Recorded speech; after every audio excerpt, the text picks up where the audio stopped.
मुकेश केजरीवाल जुड़ गए हैं। मुकेश जी, देश में रिकवरी रेट को लेकर लगातार फोकस किया जा रहा है मेडिकल टीम्स की तरफ से, और तमाम जो मेडिकल स्टाफ लगा हुआ है उनकी मेहनत भी है, और कहीं ना कहीं रिकवरी रेट के रूप में जो जब लोग स्वस्थ होकर अपने घर पहुंचते हैं तो वो मेहनत नजर भी आती है।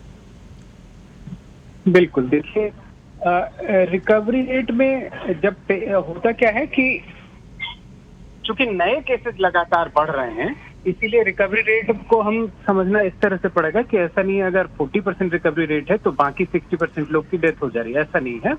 रिकवरी रेट वो होती है जिस आपने संदर्भ सही रखा है, लेकिन मैं और स्पष्ट कर देना चाहता हूं कि रिकवरी रेट वो है कि जिस दिन पिछले दिन के मुकाबले अभी जो नए पेशेंट्स आए उनको जोड़ लिया जाए, उसके बावजूद जो लोग ठीक हो रहे हैं वो औसत देखा जाता है इसमें।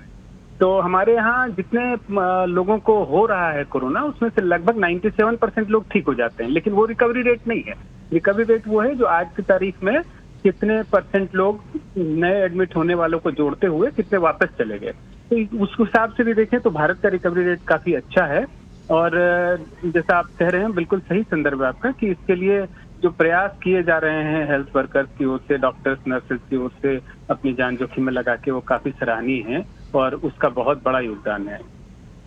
लेकिन यहाँ एक समस्या ज़रूर है देश के अंदर मुकेश, कि जिस प्रकार से रिकवरी रेट ओवरऑल अगर भारत की बात की जाए वो तो ज़रूर फिलहाल रेशो ठीक ठाक नज़र आ रहा है, लेकिन सभी राज्यों में समानांतर नहीं है। कुछ राज्यों में स्थिति बेहद खतरनाक है, बेहद ही जो आंकड़े हैं वो बढ़ते जा रहे हैं लगातार, और कुछ राज्यों में स्थिति कंट्रोल में है, वहाँ ग्रीन जोन तक भी पहुँच गया। तो ऐसी स्थिति में किस प्रकार से गाइडलाइन यहाँ पर इस वक्त देश में बननी चाहिए ताकि जो रिकवरी रेट है वो ज़्यादा बढ़ सके, और ऐसे ज़िलों से किस प्रकार से हम आगे जो जानकारियाँ हैं वो जुटा सकें, या फिर कैसे हेल्प उनसे मिल पाएगी?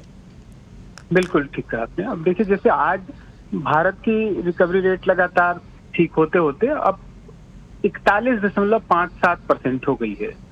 तो लेकिन आपने ठीक कहा, कुछ राज्य जो हैं वहां पे रिकवरी रेट इसलिए ठीक नहीं हो पा रही है क्योंकि नए केसेस बहुत तेजी से बढ़ रहे हैं। इसमें खास करके महाराष्ट्र बहुत बड़ा है, दिल्ली है, गुजरात है, और अब नए राज्य जहां पे पहले स्थिति ठीक थी, वो चूंकि नए केसेस डेवलप होने में कुछ हफ्ते तक का समय लग सकता है, और प्रवासी मजदूर जिस तरह से बड़ी संख्या में वापस गए हैं, उसके बाद जिन राज्यों में पहले स्थिति खराब नहीं थी वहां पे भी अब तेजी से खराब होती जा रही है। जैसे बिहार, उत्तर प्रदेश, उड़ीसा जैसे राज्य हैं, वहां पे भी नए केसेस बढ़ रहे हैं।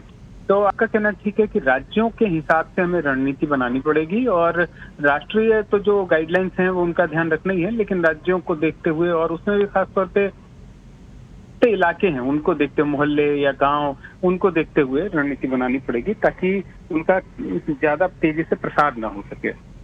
शुक्रिया मुकेश तमाम बातचीत के लिए।